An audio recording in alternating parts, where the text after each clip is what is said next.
तेरी बसंत है हबीब खुदा दान करो अंतरे प्रशांति ज्योति चाओ सुन्नतेर ऊपर अमल करो।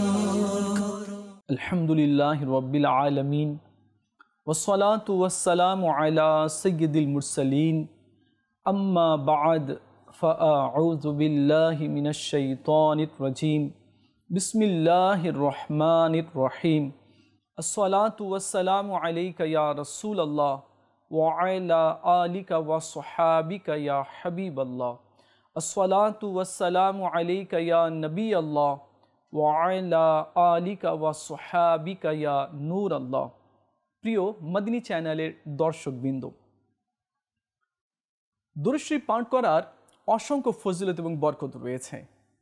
আমাদের নবী সাল্লাল্লাহু আলাইহি ওয়াসাল্লাম ইরশাদ করেছেন कि যে ব্যক্তি আমার উপরে একবার দুরূদ শরীফ পাঠ করবে, আল্লাহ তাআলা তার উপরে 10টি রহমত অবতীর্ণ করবেন। আর যে ব্যক্তি 10 বার দুরূদ শরীফ পাঠ করবে, আল্লাহ তাআলা তার উপরে 100 রহমত নাজিল করবেন। আর যে ব্যক্তি 100 বার দুরূদ শরীফ পাঠ করবে, আল্লাহ তাআলা তার দু চোখের মাঝখানে লিখে দিবে কি এই ব্যক্তি মুনাফিকাত আর জাহান্নামের আগুন থেকে নাজাত প্রাপ্ত। আমাদের উচিত হবে যাতে করে আমরাও চলতে ফিরতে উঠতে বসতে নিজের নবীর উপরে দুরূদ শরীফ পাঠ করা। আসুন আজকে আমরা নিয়ত করে নিই, এখন থেকে আমরা চলতে ফিরতে উঠতে বসতে আমরা আমাদের নবীর উপরে দুরূদ শরীফ পাঠ করব। সাল্লু আলাল হাবিব সাল্লাল্লাহু তাআলা আলা মুহাম্মদ সাল্লাল্লাহু আলাইহি ওয়াসাল্লাম। প্রিয় মদিনী চ্যানেলের দর্শকবৃন্দ, আজকে আমরা যে বিষয় নিয়ে আলোচনা করব তা হচ্ছে আজানের পূর্বে দরুদ ও সালাম পাঠ করা। হ্যাঁ, এটা খুব সুন্দর আমল রয়েছে। আজানের পূর্বে, এখনো আজান শুরু হয়নি, অনেক সময় দেখা যায় যে মুয়াজ্জিন সাহেব সুইচকে অন করে দিল আর মাইকের সামনে এসে জোরে ফু দেয়। তো এতে বাইরের লোকেরাও, মহল্লার লোকেরাও শুনতে পায় আওয়াজ কি মুয়াজ্জিন সাহেব ফু দিয়েছে। অনেক সময় দেখা যায় কি মাইকের সামনে এভাবে আঙ্গুল দিয়ে এভাবে স্পর্শ করে একটু আওয়াজ করে কি হ্যাঁ মাইক চালু আছে কি না। তো দেখুন, এভাবে করে তো ঠিক আছে, করা যায়। যদি আমরা এভাবে না করে যদি দরুদ পড়ি, আসসালাতু ওয়াসসালামু আলাইকা ইয়া রাসূলুল্লাহ ওয়া আলা আলিকা ওয়া সুহাবিকা ইয়া হাবিবাল্লাহ আসসালাতু ওয়াসসালামু আলাইকা ইয়া নবী আল্লাহ ওয়া আলা আলিকা ওয়া সুহাবিকা ইয়া নূর আল্লাহ, এভাবে আমরা দুরূদ শরীফ পড়লাম। এরপর 5 সেকেন্ড 10 সেকেন্ড আমরা থেমে যাই। থেমে যাওয়ার পরে আমরা এভাবে বলি কি আজান শুরু হচ্ছে, আপনারা সবাই আজানের উত্তর প্রদান করুন এবং বেশি সওয়াব অর্জন করে নিন। এরপরে আপনি আজান দিন। তো এটা একটা ভালো আমল রয়েছে। এটা কখন থেকে শুরু হয়েছে? সালাউদ্দিন আইয়ুবী রহমতুল্লাহি তাআলার জামানা থেকে শুরু হয়েছে। কেননা ওই সময় মিশরে এবং অন্যান্য দেশে আজানের পূর্বে তারা তাদের বাদশাহের কিছু নাম নিত, বাদশাহের কোনো কাজের কথা বলতো বা তার সম্মানের কথা কিছু বলতো আজানের পূর্বে। তো সালাউদ্দিন আইয়ুবী রহমতুল্লাহি তাআলা আলাইহি এটা নিষেধ করে দিয়েছেন কি না, এভাবে কিছু করা যাবে না। তো আজানের পূর্বে তোমরা দুরূদ শরীফ পাঠ করে নাও। কেননা বিলাল হাবশী রাদিয়াল্লাহু তাআলা আনহু আজানের পূর্বে দোয়া করতেন, আল্লাহর কাছে ফরিয়াদ করতেন। তো আজানের পূর্বে যদি এভাবে দুরূদ শরীফ পড়ে নেওয়া হয়, দুরূদ শরীফ পড়ার পরে 10 সেকেন্ড হোক বা 15 সেকেন্ড হোক, এরপরে আজান দিন, যাতে করে লোকেরা না মনে করে নেয় কি এটা আজানেরই অংশ রয়েছে। আজান যে আছে এটা একটা লাহান আছে, একটা সুর আছে, আর এর কলমাত আলাদা রয়েছে। তো আজান দিলেই বোঝা যায় কি এটা আজান রয়েছে, আর দুরূদ শরীফ পড়লে বোঝা যায় এটাকে দুরূদ শরীফ রয়েছে। তো যখনই আজান আমরা দেব, যদি সম্ভব হয় তো আগে দুরূদ শরীফ পড়ে নিব, এর 15-20 সেকেন্ড পরে একটু থেমে গিয়ে আমরা আজান দেব। এখন কুমন্ত্রণা শুরু হয়ে যেতে পারে। এই কুমন্ত্রণা কিভাবে দূর করা যায়? দেখুন, আমার নবী সাল্লাল্লাহু আলাইহি ওয়াসাল্লামের যুগে হয়তো বলতে পারে লোকেরা যে এভাবে তো কেউ আজান দেয়নি, দর্শী পড়েনি, বা খোলাফায়ে রাশেদিনের জামানেও তো কেউ পড়েনি, হয়তো এভাবে কুমন্ত্রণা আসতে পারে। কিন্তু দেখুন কোরআনে পাকে নুক্তা ও হরকত হাজ্জাজ বিন ইউসুফ 95 হিজরিতে 95 হিজরিতে তিনি লাগিয়েছিলেন।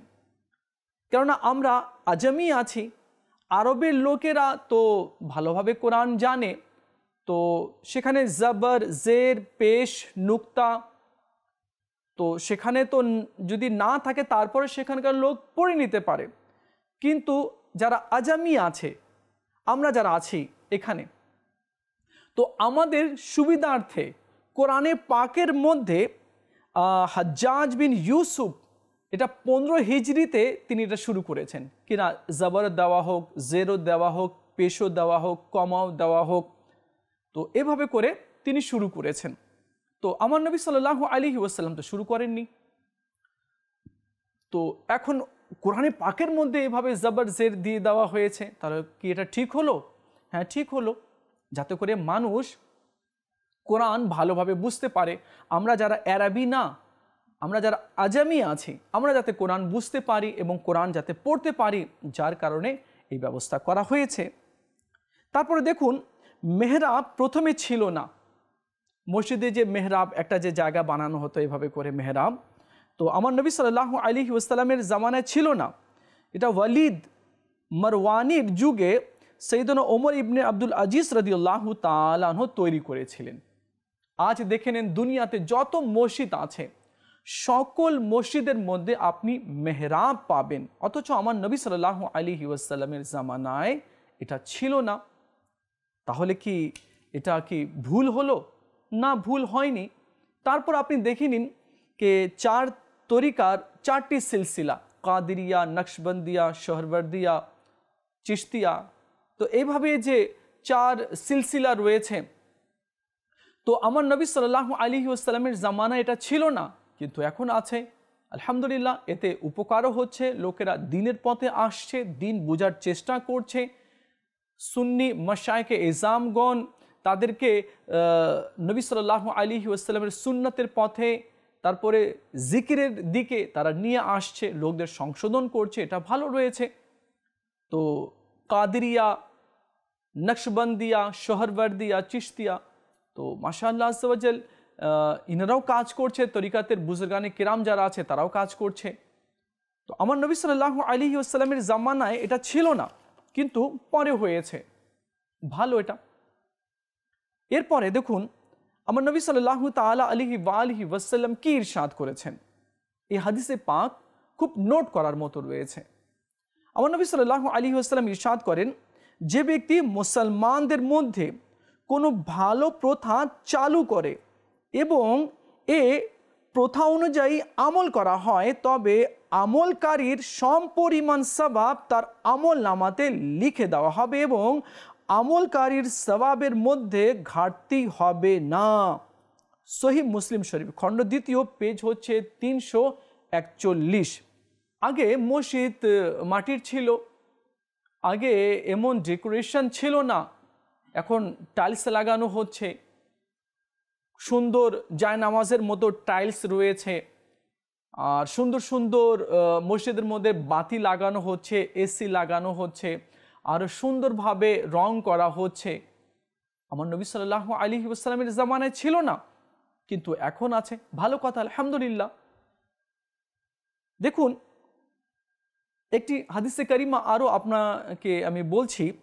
আমার নবী সাল্লাল্লাহু তাআলা আলাইহি ওয়াসাল্লাম ইরশাদ করেছেন, প্রত্যেক বিদআত বা নব আবিষ্কৃত বিষয় গুমরাহি, আর প্রত্যেক গুমরাহি জাহান্নামে নিক্ষেপকারী কাজ। তো এখানে নব আবিষ্কৃত বিষয় গুমরাহি বলা হয়েছে, আমার নবী সাল্লাল্লাহু আলাইহি ওয়াসাল্লাম গুমরাহি বলেছেন, বিদআত বলেছেন। তো এখানে বিদআত বলতে কি বোঝানো হয়েছে? এটা হচ্ছে মন্দ বিদআত, যেটা ইসলাম অ্যাকসেপ্ট করে না।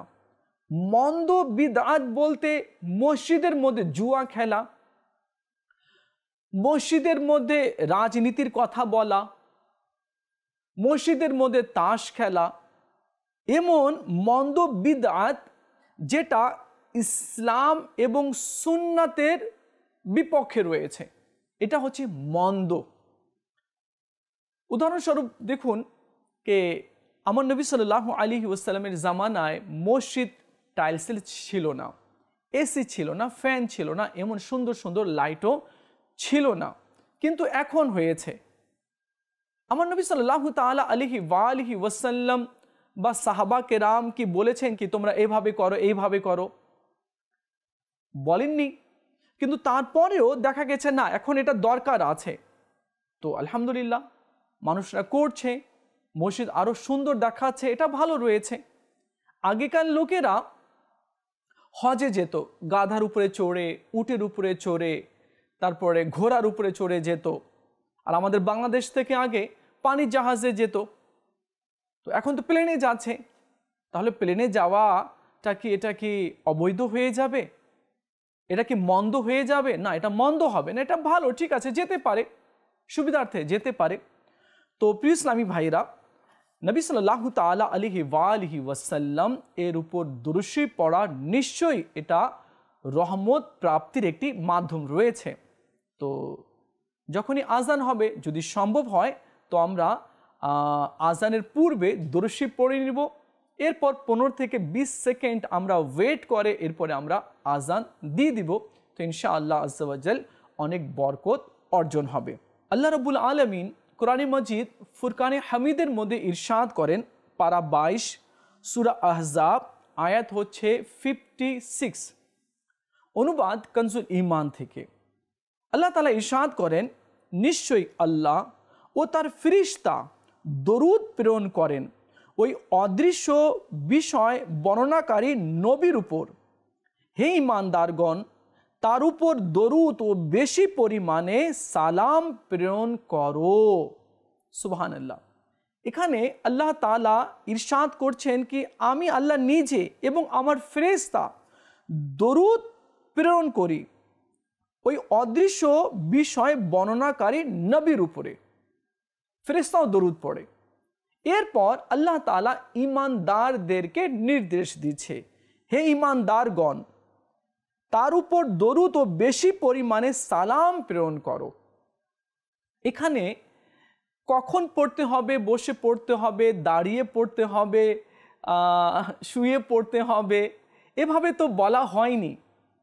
আল্লাহ তাআলা ইরশাদ করেছেন কি তোমরা আমার হাবিবের উপরে বেশি পরিমাণে দরুদ ও সালাম পাঠ করো।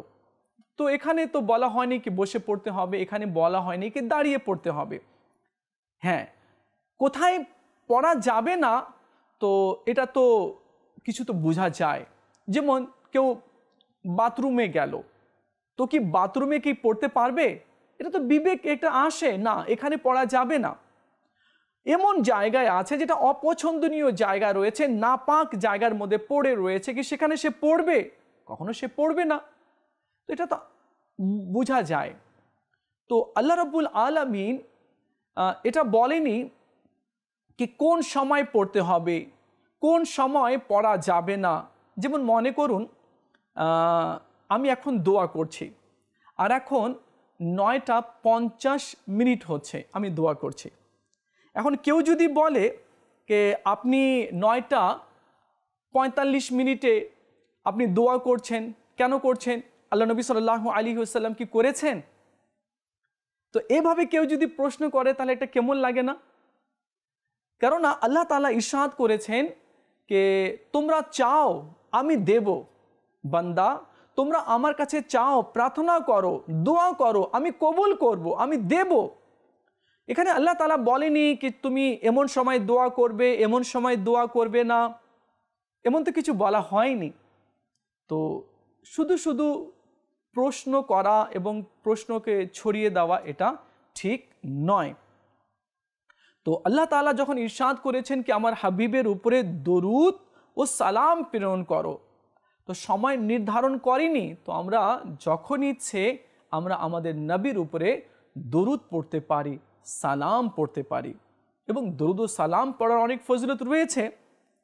জজবুল কুলুবের 229 পৃষ্ঠায় এসেছে কি হযরতে সৈয়দনা আব্দুল হক মুহাদ্দিস দেহলভী রহমতুল্লাহি তাআলা বলেন, দরুদ শরীফ পাঠ করার দ্বারা বিপদ আপদ দূর হয়, রোগে শিফা পাওয়া যায়, ভয় ভীতি দূর হয়, অত্যাচার থেকে মুক্তি পাওয়া যায়, শত্রুর উপর বিজয় লাভ হয়, আল্লাহ পাকের সন্তুষ্টি অর্জন হয় এবং তার ভালোবাসা সৃষ্টি হয়।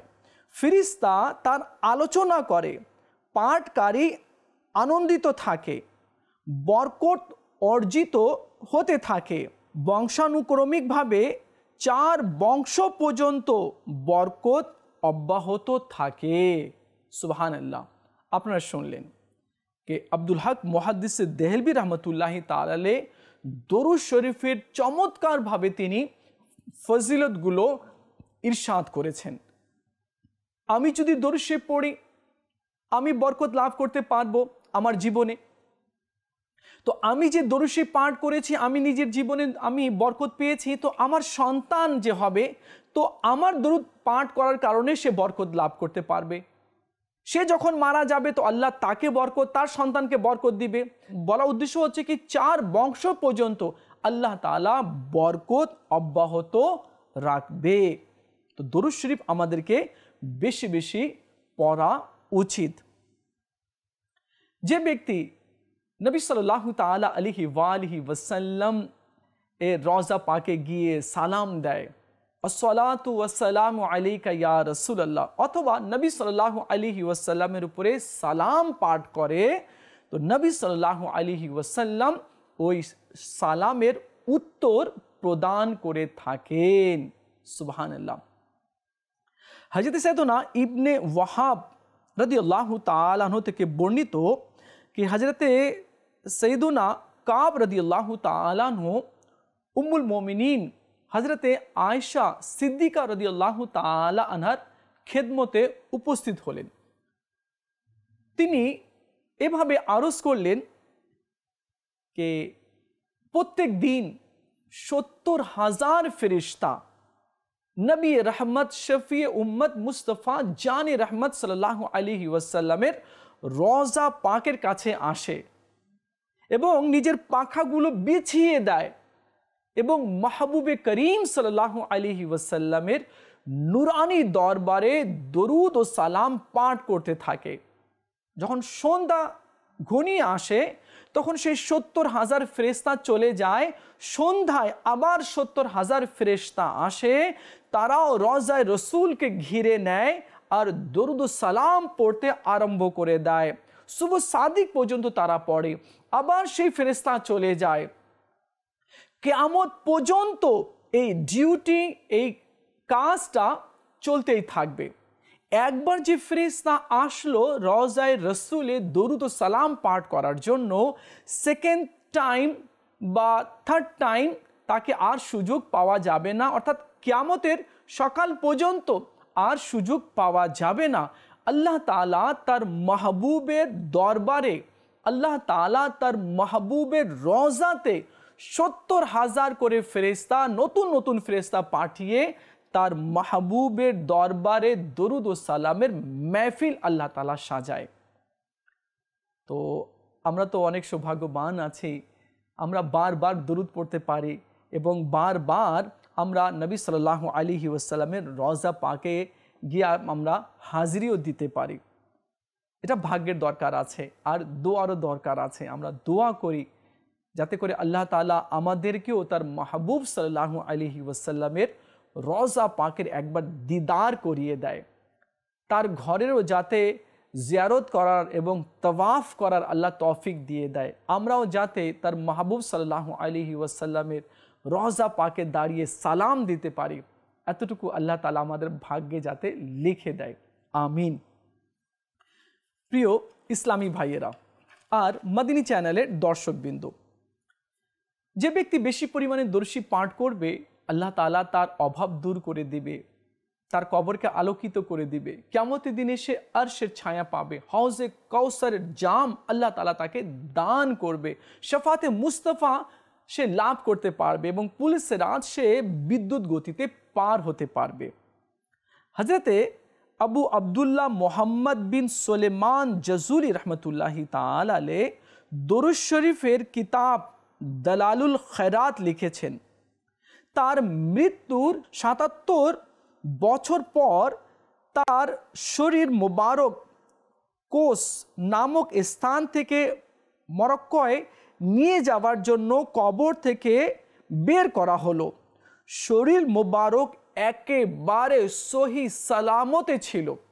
এক ব্যক্তি আসলো, ৭৭ বছর আগে ইমাম জাজুলি রহমতুল্লাহি তাআলার ইন্তেকাল হয়েছিল। যখন কবর থেকে দেহ বের করা হলো তো তিনি দাড়িতে খত বানিয়েছিলেন আর চেহারা একেবারে লাল সুন্দর ছিল। এক ব্যক্তি আঙ্গুল দিয়ে এভাবে আস্তে করে দাবালেন তো সেই অংশটা সাদা হয়ে গেল, আর যখন আঙ্গুল সরালেন তো লাল হয়ে গেল। আবার এমন মনে হচ্ছিল কি তিনি জীবিত আছেন। সুবহানাল্লাহ। ইমাম জাজুলি রহমতুল্লাহি তাআলা আলাইহি বেশি পরিমাণে দরুদ পড়তেন, বেশি পরিমাণে নবী সাল্লাল্লাহু আলাইহি ওয়াসাল্লামের প্রতি সালাম পাঠ করতেন। এই জন্য আল্লাহ রাব্বুল আলামিন তার শরীর তো সেভাবে রেখেছেন, বরং ৭৭ বছর পরেও তার কাফনের কাপড় নষ্ট হয়নি। এগুলো শুধুমাত্র নবীর প্রতি ভালোবাসা থাকার কারণে, নবীর প্রতি দরুদ পড়ার কারণে, সালাম পড়ার কারণে।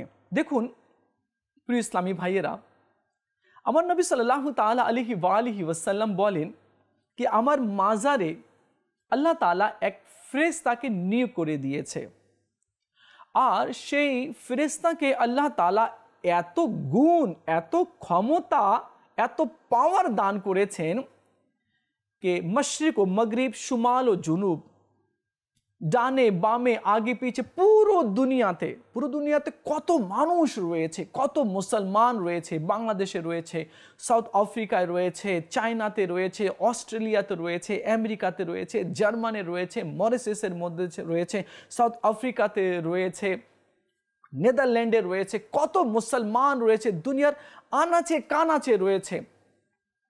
তো আমার নবী বলেন যখন আমার উম্মতি আমার উপরে দরুদ পড়ে তো ওই ফেরেশতা তার দরুদকে নিয়ে আমার রওজা পাকে এসে উপস্থিত হয়ে যায় আর আমাকে বলে, ইয়া রাসূলুল্লাহ সাল্লাল্লাহু আলাইহি ওয়াসাল্লাম, আপনার অমুক উম্মতি, তার বাবার নাম এই এবং তার নাম এই, সে আপনার উপরে দরুদ পড়েছে। একটু চিন্তা করুন প্রিয় ইসলামী ভাইরা, পুরো দুনিয়াতে সব সময় দরুদ ও সালাম পাঠ করা হচ্ছে, কে পড়ছে, তার বাবার নাম কি, তার নাম কি, কোথা থেকে পড়ছে, সব দরুদগুলো এনে নবী সাল্লাল্লাহু আলাইহি ওয়াসাল্লামের নূরানি দরবারে পেশ করে দেওয়া হয়। এখানে একটি কথা আছে, কথা হচ্ছে আমার নবীর রওজা পাকে খিদমতের জন্য এক ফেরেশতাকে আল্লাহ নিয়োগ করলো। তার যদি এত ক্ষমতা হয়ে থাকে, এত পাওয়ার হয়ে থাকে কি দুনিয়ার আনাচে কানাচে যেখানে থেকে হোক না কেন, সে যখন দরুদ পড়ে ফেরেশতা নিয়ে আসে, পৌঁছিয়ে দেয়, খাদিমের যদি এই ক্ষমতা হয়ে থাকে তো নবী সাল্লাল্লাহু আলাইহি ওয়াসাল্লামের কত ক্ষমতা হবে। সুবহানাল্লাহ।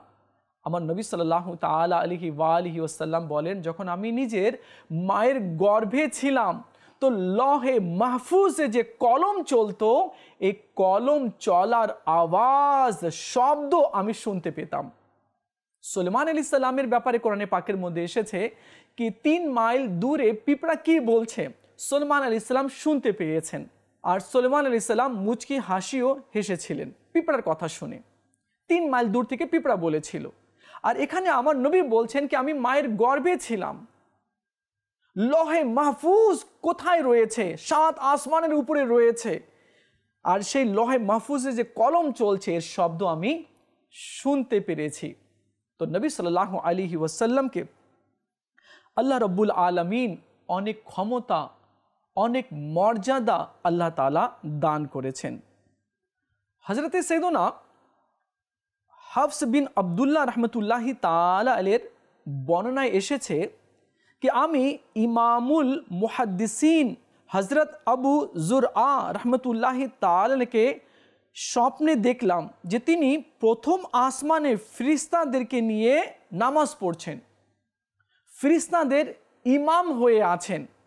তিনি বলেন, আমি জিজ্ঞেস করলাম যে আমি আপনাকে দেখছি কি আপনি ফেরেশতাদের ইমাম হয়ে আছেন আর নামাজ পড়াচ্ছেন, আপনি এই মর্তবা আপনি কিভাবে অর্জন করলেন? তখন তিনি বললেন, আমি 10 লক্ষ হাদিস লিখেছি, আর ওই 10 লক্ষ হাদিস লিখার পরে সাল্লাল্লাহু আলাইহি ওয়াসাল্লাম আমি লিখেছি। আল্লাহ তাআলা এই দরুদ লেখার কারণে আমাকে প্রথম আসমানে ফেরেশতাদের ইমাম বানিয়ে দিয়েছে, আর আমি নামাজ পড়াচ্ছি। সুবহানাল্লাহ। প্রিয় মাদিনী চ্যানেলের দর্শকবৃন্দ, আপনারা শুনলেন, আল্লাহ তাআলা আমাদের সবাইকে চলতে ফিরতে উঠতে বসতে নবী সাল্লাল্লাহু আলাইহি ওয়াসাল্লামের পর দরুদ শরীফ পড়ার তৌফিক দান করুক। নবী সাল্লাল্লাহু তাআলা আলাইহি ওয়া আলিহি ওয়াসাল্লাম এর সুন্নতের উপরে চলার আল্লাহ তাআলা আমাদেরকে তৌফিক দান করুক। আমিন বিজাহিন নবীল আমিন সাল্লাল্লাহু আলাইহি ওয়াসাল্লাম। সাল্লু আলাল হাবিব সাল্লাল্লাহু তাআলা আলা মুহাম্মদ সাল্লাল্লাহু আলাইহি ওয়াসাল্লাম। तेरी बसंत है हबीब खुदा दान करो, अंतरे प्रश्न